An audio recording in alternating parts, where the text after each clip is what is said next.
Hello बच्चों, आप सभी कैसे हैं? आई होप आप सभी स्वस्थ होंगे, मस्त होंगे, जबरदस्त होंगे। आपकी तैयारी बेहतर चल रही होगी। बेटा, जैसा कि हमने आपको पहले ही बताया है, लेक्चर 4 में बताया है कि बेटा जो किसी बिंदु आवेश के कारण उत्पन्न जो वैद्युत क्षेत्र की तीव्रता, ये फिजिक्स का पहला डेरिवेशन है, लेकिन लास्ट नहीं है। अब डेरिवेशन का भर भर के बेटा आपका भर भर के डेरिवेशन आपको पढ़ने पड़ेंगे। तो डेरिवेशन ठीक ठाक आपको आप पढ़ने, जैसा कि हमने बताया था 200-225 के आसपास डेरिवेशन आपको पढ़ने हैं।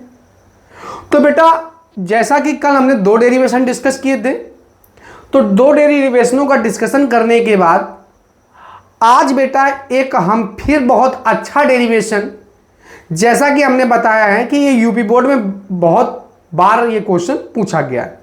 किसी बिंदु आवेश के कारण वो बेटा अच्छी स्थिति पर उत्पन्न वैद्युत क्षेत्र की तीव्रता थी, तो ये किसी वैद्युत द्विध्रुव के कारण निरक्षीय स्थिति पर उत्पन्न वैद्युत क्षेत्र की तीव्रता, निरक्षीय स्थिति पर उत्पन्न वैद्युत क्षेत्र की तीव्रता, ये डेरिवेशन का नाम है बेटा। तो किसी वैद्युत द्विध्रुव के कारण, किसी वैद्युत द्विध्रुव के कारण, वैद्युत द्विध्रुव, किसी वैद्युत द्विध्रुव के कारण निरक्षीय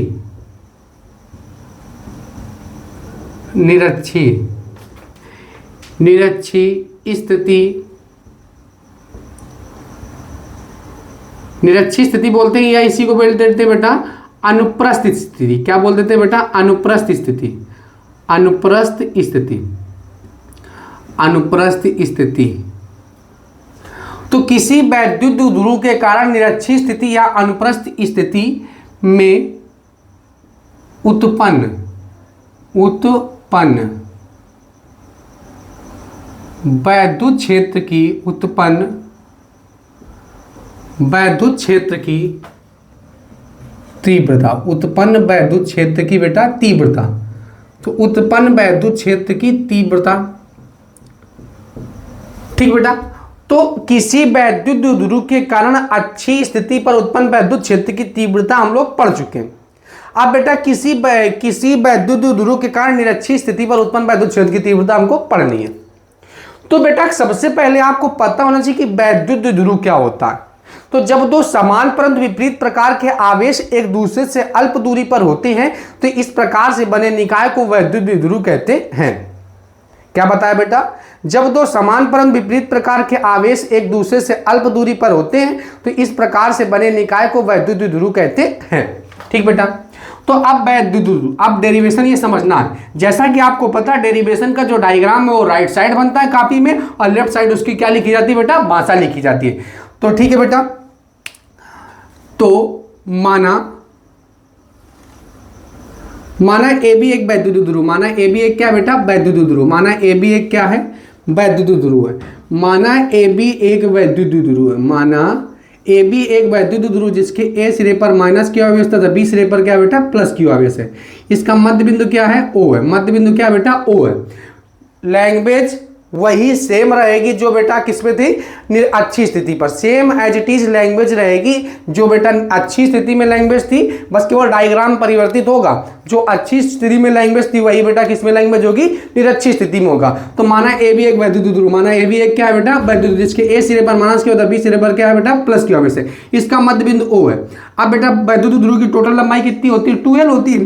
तो ए ओ बराबर में क्या हो जाएगा बेटा? तो ए ओ बराबर में हो जाएगा l, ओ बी बराबर में क्या हो जाएगा बेटा? ये भी क्या हो जाएगा? एल, क्योंकि टोटल लंबाई क्या होती है बेटा? 2l। तो माना ए बी एक वैद्युत द्विध्रुव जिसके ए सिरे पर माइनस क्यू, बी सिरे पर प्लस क्यू आवेश, इसका मध्य बिंदु ओ है। मध्य बिंदु ओ से आर दूरी पर कोई बिंदु पी है। आर दूरी पर कोई बिंदु क्या बेटा? पी है। आर दूरी पर कोई बिंदु पी है। आर दूरी पर कोई बिंदु बेटा पी है। तो मध्य बिंदु ओ से आर दूरी पर कोई बिंदु क्या है बेटा? पी है, जहां पर वैद्युत क्षेत्र की तीव्रता की क्या करनी बेटा? गणना करनी।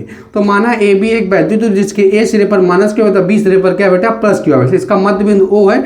ओ ए बराबर में एल, ओ बी बराबर में एल। मध्य बिंदु ओ से आर दूरी पर कोई बेटा क्या है? बिंदु पी है, जहां पर वैद्युत क्षेत्र की तीव्रता की क्या करनी है? गणना करनी। ठीक है बेटा। यहाँ बिंदु P है जहाँ पर वैद्युत क्षेत्र की तीव्रता की क्या करनी बेटा, गणना करनी। तो अब आपको पता होना चाहिए जहाँ पर आवेश है और जहाँ पर वैद्युत क्षेत्र की तीव्रता की गणना करनी है, जहाँ पर आवेश है और जहाँ पर वैद्युत क्षेत्र की तीव्रता की गणना करनी है, वहीं पर बेटा बीच की दूरी हमें चाहिए, क्योंकि किसी बिंदु आवेश के कारण उत्पन्न जो वैद्युत क्षेत्र की तीव्रता होती है वो E बराबर 1/4 पाई एप्सिलॉन क्यू बटे में R स्क्वायर जो होता है, यानी R जो होता है वो जहां पर आवेश रखा होता है, जहां पर वैद्युत क्षेत्र की तीव्रता फाइंड आउट करनी होती है, R उसी के बीच की दूरी होती है। तो बेटा ये -20 बिंदु पर वैद्युत क्षेत्र की तीव्रता उत्पन्न करेगा और बेटा ये +20 बिंदु पर वैद्युत क्षेत्र की तीव्रता उत्पन्न करेगा। ठीक है, तो ये दूरी हमको चाहिए। तो सबसे पहले पता होना चाहिए कि वैद्युत क्षेत्र की तीव्रता एक्चुअल में क्या होती है। तो बेटा हमने बताया था जहां पर वैद्युत क्षेत्र की तीव्रता की डायरेक्शन निकालनी वहीं पर रख दो परीक्षण आवेश। अब परीक्षण आवेश जिधर को मूव हो जाए उधर ही वैद्युत क्षेत्र की तीव्रता की क्या हो गई बेटा, दिशा हो गई।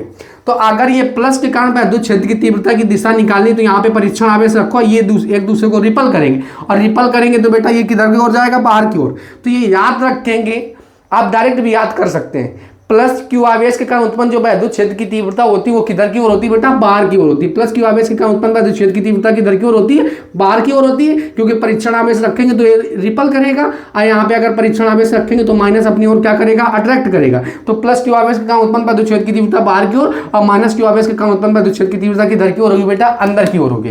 तो ये क्या हो गया, इसे नाम देते हैं बेटा E1। E1 है ये, क्या बेटा, E1 है। ठीक है, अब ये प्लस क्यू आवेश के कारण E1 हो गई बेटा।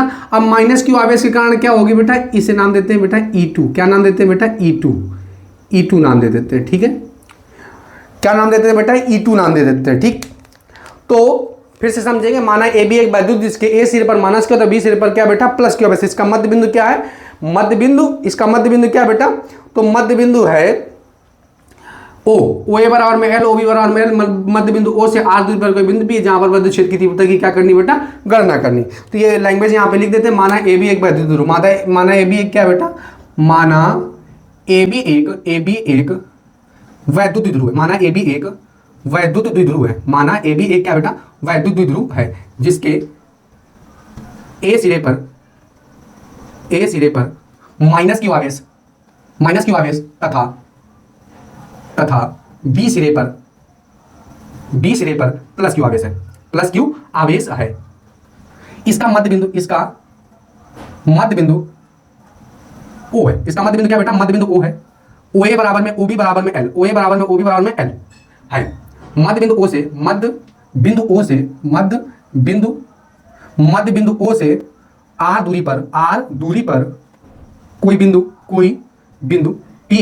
कोई बिंदु P है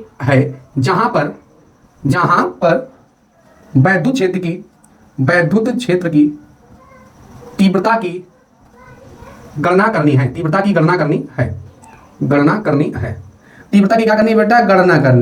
की क्या करनी है बेटा, तो माना AB एक वैद्युत जिसके ए सिरे पर माइनस के तो बी सिरे पर प्लस क्यू आवेश। इसका मध्य बिंदु O है, OA बराबर में L, OB बराबर में L, मध्य बिंदु O से R दूरी पर कोई बिंदु P है जहां पर वैद्युत क्षेत्र की तीव्रता की क्या करनी है बेटा, गणना करनी है। तो अब बेटा जहां पर आवेश रखा, जहां पर वैद्युत क्षेत्र की तीव्रता की गणना करनी है, गणना तो हम कर लेंगे, लेकिन सबसे पहली बात कि आपको बीच की दूरी पता होनी चाहिए। क्या पता होना चाहिए बेटा, बीच की दूरी पता होनी चाहिए। डायरेक्शन तो हमने ज्ञात कर लिया, बीच की दूरी पता होनी चाहिए। तो बीच की दूरी बेटा ये क्या है, AP है और ये क्या है बेटा, BP है। तो ऐसा करते हैं, बीच की दूरी ज्ञात करने के लिए एक समकोण त्रिभुज आपको दिख रहा होगा, समकोण त्रिभुज AOP ले लेते हैं। AOP में तो समकोण त्रिभुज AOP में ले लेते हैं और इसमें पाइथागोरस प्रमेय लगा देते हैं। तो पाइथागोरस प्रमेय क्या होती है, तो पाइथागोरस प्रमेय होती है कर्ण का स्क्वायर इक्वल टू लंब का स्क्वायर और धन बेटा में क्या होता है, आधार का स्क्वायर। धन में क्या होता है बेटा, आधार का स्क्वायर। अब बेटा कर्ण कितना है, तो कर्ण अपने पास है AP का whole of square equal to में क्या होगा, लंब है OP का होल स्क्वायर और आधार क्या है, तो आधार AO का होल स्क्वायर। AO का बेटा होल स्क्वायर, AO का क्या है बेटा, होल स्क्वायर।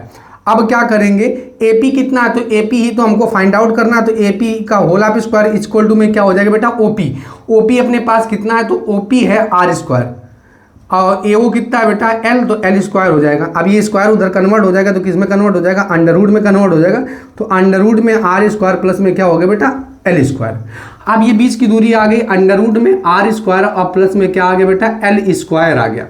अब बेटा दूरी तो हमको एक पता चली है ना AP, अब सेम एज इट इज इधर लगाएंगे तो बेटा AP की वैल्यू, ये जो BP की value same as it is आएगी। अब ये क्यों आएगी, क्योंकि बेटा ये दोनों सर्वांगसम त्रिभुज है। सर्वांगसम त्रिभुज क्या होते हैं तो आपको पता होना चाहिए, किसी भी त्रिभुज में दो भुजा एक कोण या दो कोण एक भुजा अगर बराबर हो तो उस क्या कहते हैं बेटा, सर्वांगसम। या तीनों भुजाएं अगर बराबर हो तो कौन से त्रिभुज कहलाते हैं, सर्वांगसम त्रिभुज कहलाते हैं। तो आप कह सकते हैं AO बराबर में OB, AO बराबर में OB, क्योंकि बेटा इसका जो AB का मध्य बिंदु है वो A है, O है, तो एक बात बराबर हो गई। AP OP दोनों में त्रिभुज में उभयनिष्ठ रेखाएं और ये 90 और ये 90, दो 90 कोण है, तो बेटा तीन चीजें अगर किसी त्रिभुज में बराबर हो गई तो त्रिभुज कैसा कहलाता है, सर्वांगसम। तो हम यहाँ पे लिखे दे रहे हैं त्रिभुज AOP सर्वांगसम है त्रिभुज BOP के। अब ये सर्वांगसम है तो सर्वांगसम का मतलब होता है सभी अंग बराबर। तो सभी अंग बराबर का मतलब आप कह सकते हैं AP बराबर में क्या हो जाएगा, BP, और बराबर में हो जाएगा बेटा √R² और प्लस में क्या हो गया बेटा L²। R² प्लस में क्या हो गया बेटा L² हो गया। अब क्या करते हैं, ये भी दूरी कितनी आ गई, तो ये भी दूरी अपने पास आ गई √ में R² और प्लस में क्या आ गया बेटा L²। √ में R² प्लस में क्या आ गया बेटा L² आ गया। अब ये बीच की दूरी हमको पता चल गई। अब प्लस क्यू आवेश के कारण हम निकालते हैं, किसके कारण निकालते हैं बेटा, प्लस क्यू आवेश के कारण। प्लस क्यू आवेश के कारण, प्लस क्यू आवेश के कारण बिंदु P पर उत्पन्न वैद्युत क्षेत्र की तीव्रता, उत्पन्न वैद्युत क्षेत्र की बेटा वैद्युत क्षेत्र की तीव्रता, वैद्युत क्षेत्र की तीव्रता। तो बिंदु P पर उत्पन्न वैद्युत क्षेत्र की तीव्रता क्या होगी, तो प्लस क्यू आवेश का उत्पन्न जो वैद्युत क्षेत्र की तीव्रता वो कितनी बेटा, E1 है। तो E1 बराबर में क्या आ जाएगा, तो E1 बराबर में आ जाएगा 1/4πε0 Q बटे में R²। अब R बेटा अपने पास कुछ और नहीं है, R है √ में R² प्लस में क्या है बेटा L²। √ में R² प्लस में क्या बेटा L²। अब √ में R² प्लस में क्या बेटा L² है। अब क्या हो जाएगा, तो E1 की वैल्यू कितनी आ जाएगी, E1 की वैल्यू आ जाएगी 1/4πε0 Q बटे में √ से स्क्वायर कैंसिल आउट हो गया, तो क्या हो गया R² प्लस में क्या हो गया बेटा L² हो गया। बना लिया समीकरण 1, बना लिया समीकरण बेटा 1। E1 की वैल्यू आ गई 1/4πε0 Q बटे में R² प्लस में L² आ गया। ठीक है बेटा। अब यहाँ पे लिखेंगे माइनस क्यू आवेश के कारण, माइनस क्यू आवेश के कारण, माइनस क्यू आवेश के कारण बिंदु P पर, बिंदु P पर उत्पन्न वैद्युत क्षेत्र की तीव्रता, वैद्युत क्षेत्र की बेटा तीव्रता। तो बिंदु P पर उत्पन्न वैद्युत क्षेत्र की तीव्रता क्या होगी, माइनस के आवेश के कारण, तो E2 बराबर में हो जाएगा बेटा 1/4πε0, 1/4πε0। अब बेटा क्योंकि बेटा ये सदिश राशि इसलिए प्लस और माइनस से हमें कोई मतलब नहीं, तो Q, अब बीच की दूरी तो बेटा सेम ही है, √R² अब प्लस में क्या बेटा L² का होल ऑफ स्क्वायर हो जाएगा। √ से स्क्वायर कैंसिल आउट हो जाएगा, 1/4πε0 Q बटे में क्या हो जाएगा बेटा R² और प्लस में क्या हो जाएगा L²। तो ये E2 वैल्यू आ जाएगी, क्या वैल्यू आ जाएगी बेटा E2 आ जाएगी। अब देखो E1 और E2 दिख रहा होगा, E1 और E2 आपस में क्या है बेटा बराबर है, E1 और E2 आपस में क्या है बेटा बराबर है। तो हम कह सकते हैं अगर E1 और E2 आपस में बराबर है तो बेटा दोनों के LHS दोनों के RHS बराबर हो तो LHS भी क्या कर देंगे बेटा बराबर कर देंगे। तो यहाँ पे लिखेंगे क्या, from equation first and second, from equation first and बेटा सेकंड, दोनों को क्या कर देंगे बेटा बराबर कर देंगे। यानी कि E1 बराबर में क्या हो जाएगा, E1 बराबर में E2 हो जाएगा। अब बराबर में क्या हो जाएगा 1/4πε0 Q बटे में R² और प्लस में क्या हो गया बेटा L²। इसको बना लिया समीकरण 3। आई होप आप लोगों को यहाँ तक समझ में आया होगा। सेम एज इट इज अच्छी स्थिति वाला कॉमन डेरिवेशन है बेटा, जैसे अच्छी स्थिति में था वैसे सेम टू सेम इसी में भी है। ठीक है बेटा। अब क्या करते हैं, अब ये बेटा सदिश राशि है तो घटक करने पड़ेंगे। क्या करने पड़ेंगे, घटक। एक बात याद रखेंगे, घटक करना बहुत आसान होता है। कैसे, तो अगर ये एक अपने पास एक रिजल्टेंट वेक्टर है, अब ये क्या कर रहा है, थीटा कोण बना रहा है। क्या बना रहा है बेटा, थीटा कोण बना रहा है। तो अब ये थीटा कोण मान लेते हैं ये A है और ये क्या है बेटा B है, ये A है और ये क्या है बेटा B है। अब जिसके साथ ये कोण बनाएगा, जिसके साथ ये भी मान लेते हैं A है, अब ये जिसके साथ कोण बनाएगा वो तो कॉस थीटा होगा, जिसके साथ कोण बनाएगा वो कॉस थीटा, जो कोण नहीं बनाएगा वो साइन थीटा। तो ये क्या हो जाएगा, ये मान लेते हैं ये ए है, ये क्या बेटा ए है। तो ये जिसके साथ कोण बना रहा है तो ये क्या हो गया ए कॉस थीटा, और जिसके साथ कोण नहीं बनाएगा वो क्या होगा बेटा ए साइन थीटा। क्या होगा बेटा, अब ये ए ही तो है, एक के साथ एक अक्ष के साथ बेटा क्षैतिज घटक के साथ ये कोण बना रहा है, तो ये क्या हो गया ए कॉस थीटा, और ये ऊर्ध्वाधर घटक के साथ कोण नहीं बना रहा है तो ये क्या हो गया ए साइन थीटा। यानी कि जो भी वेक्टर अगर कोण जिसके साथ बनाएगा वो कॉस थीटा, जिसके साथ कोण नहीं बनाएगा वो साइन थीटा, और उस वेक्टर को बगल में लिख देंगे। बताओ बेटा इतनी बात समझ में आई कि ना आई? इतनी बात बेटा आपको समझ में आगे होगी। अब इसको हम क्या कर देते हैं बेटा, इरेज कर देते हैं, ठीक है। यानी घटक करना आपको आ गया, जिसके साथ कोण बनाएगा वो कॉस थीटा, जिसके साथ कोण नहीं बनाएगा वो क्या होगा बेटा साइन थीटा। तो अब क्या करते हैं, इसको थोड़ा सा बढ़ा देते हैं, इसको बढ़ा दिए। अब ये इसको ऐसे बराबर, तो अगर ये थीटा है तो ये भी क्या हो जाएगा बेटा थीटा हो जाएगा, ये थीटा है तो ये भी क्या हो जाएगा बेटा थीटा हो जाएगा। अब ध्यान समझना, E1 देखो, E1 जो क्षैतिज घटक के साथ है वो तो कोण बना रहा है, तो ये क्या हो जाएगा E1 cos थीटा। क्या हो जाएगा बेटा E1 cos थीटा हो जाएगा। क्या हो जाएगा बेटा E1 cos थीटा। लेकिन ऊर्ध्वाधर घटक के साथ कोण नहीं बना रहा तो ये क्या हो जाएगा E2 sin theta, E2 sin theta, E2 sin theta. क्या हो जाएगा बेटा E2 sin थीटा। तो क्षैतिज घटक के साथ कोण बना रहा है लेकिन ऊर्ध्वाधर घटक के साथ कोण नहीं बना रहा है, तो ये क्या हो जाएगा E1 ही तो E1 की बात हो रही ना अभी E2 की बात नहीं हो रही। यहां तक समझ में आ गया। अब बेटा देखो ये जो E2 है ना, ये क्षैतिज घटक के साथ कोण बना रहा है, देखो क्षैतिज घटक के साथ कोण क्या कर रहा है बना रहा है, तो ये क्या हो जाएगा E2 sin थीटा। क्या हो जाएगा बेटा E2 sin थीटा। अब देखो बेटा ये ऊर्ध्वाधर घटक, ये कौन सा घटक है, ये E2 के कारण, E2 के कारण ये ऊर्ध्वाधर घटक, तो ऊर्ध्वाधर घटक के साथ ये कोण नहीं बना रहा है तो ये क्या हो जाएगा E2 sin theta, E2 sin theta. तो बेटा ध्यान समझेंगे, तो ये जो E1 है ये ऊर्ध्वाधर घटक के साथ कोण नहीं बना रहा है इसलिए E1 sin थीटा हो गया, क्षैतिज घटक के साथ कोण बना रहा था इसलिए क्या हो गया E1 cos थीटा। यहाँ पे sin थीटा नहीं होगा बेटा, क्या होगा cos थीटा होगा, ठीक है। अब ये E2 इसके साथ कोण बना रहा तो इसलिए ये E2 cos थीटा हो गया, इसके साथ कोण नहीं बना रहा तो इसलिए क्या हो गया E2 sin थीटा हो गया। क्या हो गया बेटा E2 sin थीटा हो गया। अब बेटा देखो दोनों की डायरेक्शन सेम है, दोनों की डायरेक्शन सेम है, ये क्षैतिज वाले की दोनों की डायरेक्शन सेम है, दोनों क्या हो जाएंगे बेटा जुड़ जाएंगे, दोनों क्या हो जाएंगे आपस में जुड़ जाएंगे, ठीक है।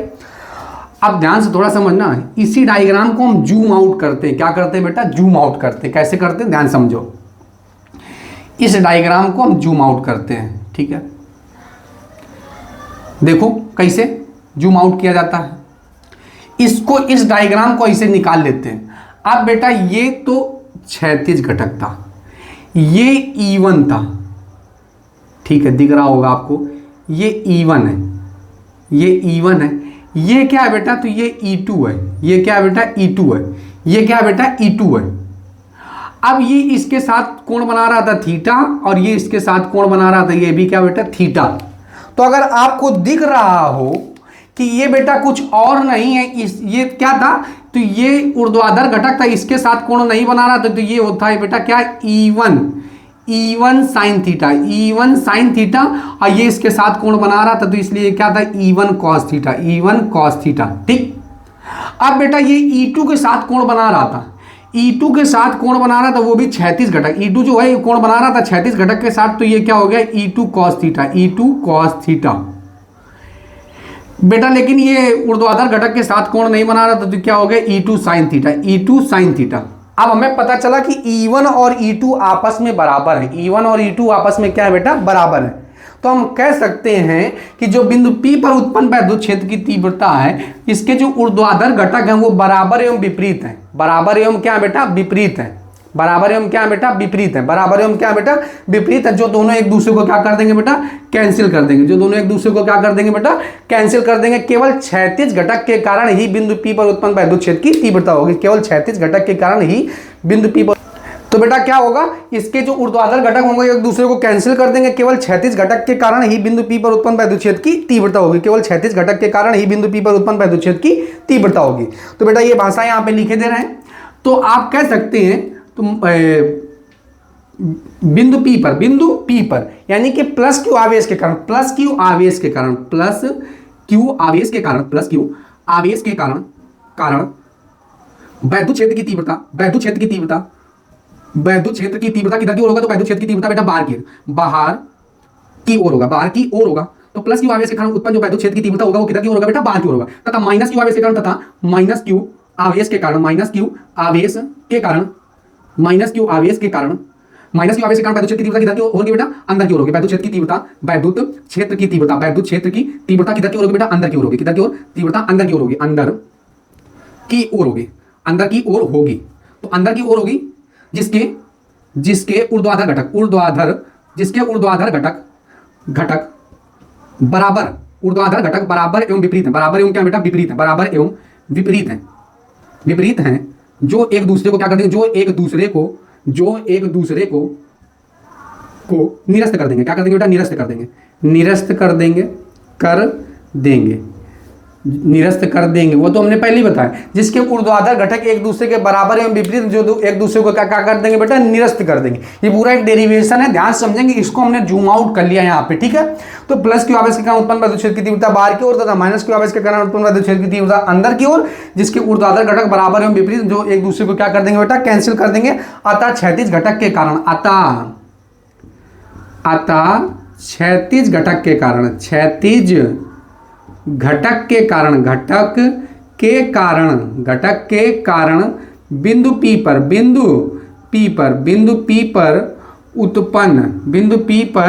उत्पन्न वैद्युत क्षेत्र की तीव्रता, वैद्युत क्षेत्र की तीव्रता। तो वैद्युत क्षेत्र की तीव्रता क्या होगी, तो बेटा अतः क्षैतिज घटक के कारण उत्पन्न जो वैद्युत क्षेत्र की तीव्रता होगी, तो इसके ऊर्ध्वाधर घटक तो एक दूसरे को कैंसिल कर दें, केवल क्षैतिज घटक के कारण होगी। तो क्षैतिज घटक के कारण क्या होगी, E बराबर में होगा बेटा E1 और प्लस में क्या है E1 cos थीटा और प्लस में क्या है बेटा E2 cos theta. E1 cos theta plus में क्या है बेटा E2 cos थीटा।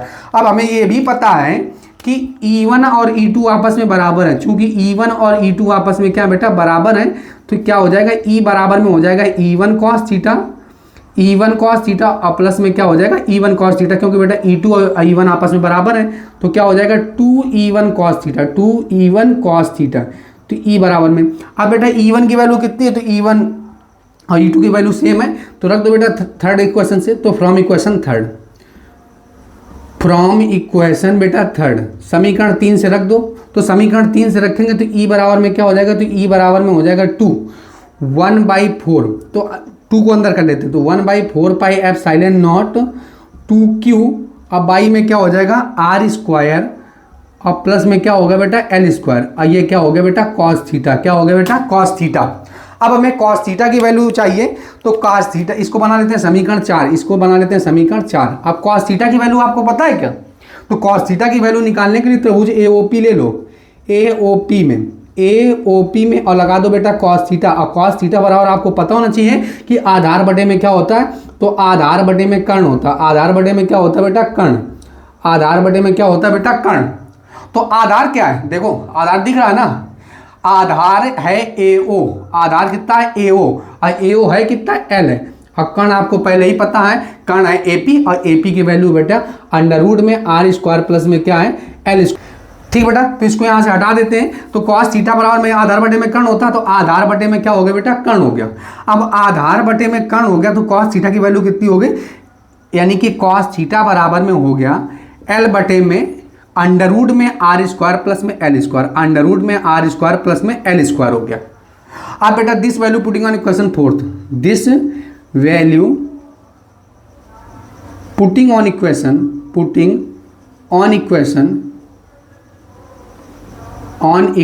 फोर्थ, ये मान समीकरण 4 में रख दो बेटा। तो समीकरण 4 में जब रखेंगे तो क्या होगा, समीकरण 4 यही तो है। तो E बराबर में हो जाएगा 1/4 पाई एप्सिलॉन नॉट 2QL, क्योंकि बेटा L बटे में क्या अंडर में R स्क्वायर प्लस में L स्क्वायर। तो R स्क्वायर और प्लस में क्या बेटा L स्क्वायर, और सेकेंड अंडर में क्या है, तो R स्क्वायर और प्लस में L स्क्वायर। ठीक बेटा, अब ये भी हम जानते हैं, अब ये क्या करते हैं, ये भी हम जानते हैं। अब बेटा आपको पता होना चाहिए किसी वैद्युत ध्रुव का वैद्युत ध्रुव आघूर्ण किसी एक आवेश के परिमाण तथा दोनों आवेशों के बीच की दूरी के गुणनफल के क्या होता है बेटा बराबर होता है। तो चूंकि 2QL की जगह हम क्या लिख सकते हैं, P लिख सकते हैं, वैद्युत ध्रुव आघूर्ण होता है। ठीक है बेटा, तो बेटा हमें पता है चूंकि P बराबर में क्या होता है, तो P बराबर में होता है 2QL। P बराबर में क्या होता है 2QL, तो 1/4πε0 क्या हो गया P बाई में। अब बेटा गुणा में घाते जुड़ती है तो इसकी पावर 1/2, इसकी पावर बेटा क्या हो गया 1, तो क्या हो गया ये हो गया R² और प्लस में L² की पावर में क्या हो गया बेटा 3/2। अब आपको पता होना चाहिए कि जो 2L है ये भी अल्प दूरी थी, तो L की R की अपेक्षा जो L है वो बहुत छोटा, तो यहाँ पे लिख देंगे, क्या लिख देंगे बेटा L is very less than, L is very less than very less than very less than very less than very less than very less than R। चूंकि अब ये बेटा क्या है, अगर बहुत छोटा है तो इसको नगण्य मान लेंगे, इसलिए हम क्या कह सकते हैं E की वैल्यू क्या हो जाएगी, तो E की वैल्यू आ जाएगी 1/4πε0। अब बेटा ये तो L0 हो जाएगा। अब ये P बटे में क्या हो जाएगा, तो R² हो जाएगा, पावर में कितना हो जाएगा 3/2, तो R से स्क्वायर कैंसिल आउट हो जाएगा और E की वैल्यू आ जाएगी बेटा 1/4πε0 P बाई में क्या हो गया R³ हो गया। P बाई में क्या था बेटा R³, यही बेटा क्या है आपका निरक्षीय स्थिति व उत्पन्न वैद्युत क्षेत्र की तीव्रता। निरक्षीय स्थिति में उत्पन्न वैद्युत क्षेत्र की तीव्रता, अच्छी और निरक्षीय स्थिति पर उत्पन्न वैद्युत क्षेत्र की तीव्रता में थोड़ा सा अंतर होता है। अच्छी स्थिति पर उत्पन्न जो वैद्युत क्षेत्र की तीव्रता होती है वो बेटा होती है 1/4πε0 2P बाई में R³ और निरक्षीय स्थिति पर उत्पन्न जो वैद्युत क्षेत्र की तीव्रता होती है वो होती है बेटा E बराबर 1/4πε0 P बाई में R³। तो बेटा आई होप आप लोगों को ये डेरिवेशन बहुत अच्छे से समझ में आया होगा।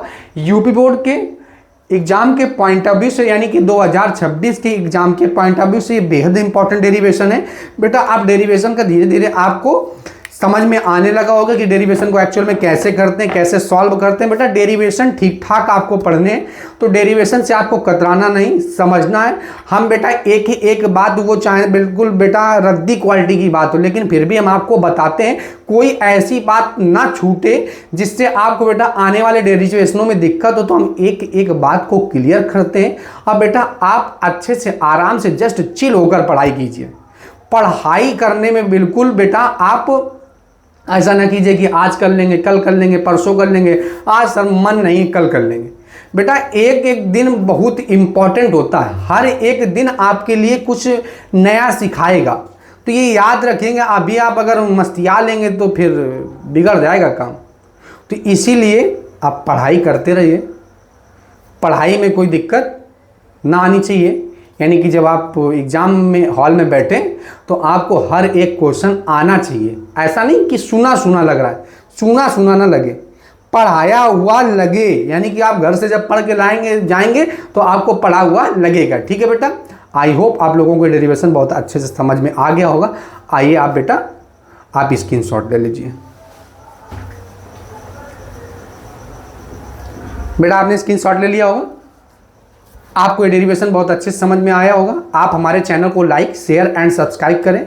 बेटा आपको चैनल सब्सक्राइब करने में कुछ नैनो सेकेंड का ही समय लगता है, लेकिन बेटा आपका चैनल सब्सक्राइब करना, शेयर करना, लाइक करना, बेल आइकन को दबाना, यह हमारे लिए मोटिवेशन का कार्य करता है, जिससे कि हम आपको और ज़बरदस्त टाइप के टॉपिक का डिस्कशन करें, अच्छे अच्छे से न्यूमेरिकल डिस्कस करें। तो ये बेटा मोटिवेशन का काम होता है। तो आपको कुछ नैनो सेकेंड का ही बेटा प्रेस करने में लगता है, बेल आइकन को दबाने में लगता है। बेल आइकन को जरूर दबाएं, जिससे बेटा डेली नोटिफिकेशन आपको प्राप्त होती रहे। जब वीडियो मेरे चैनल में पड़े तो बेटा जब आपका बेल आइकन ऑन होगा तो आपको डेली वाइज आपको वीडियो मिलती रहेंगी। आप हमारे चैनल को लाइक, शेयर एंड सब्सक्राइब कीजिए। जय हिंद।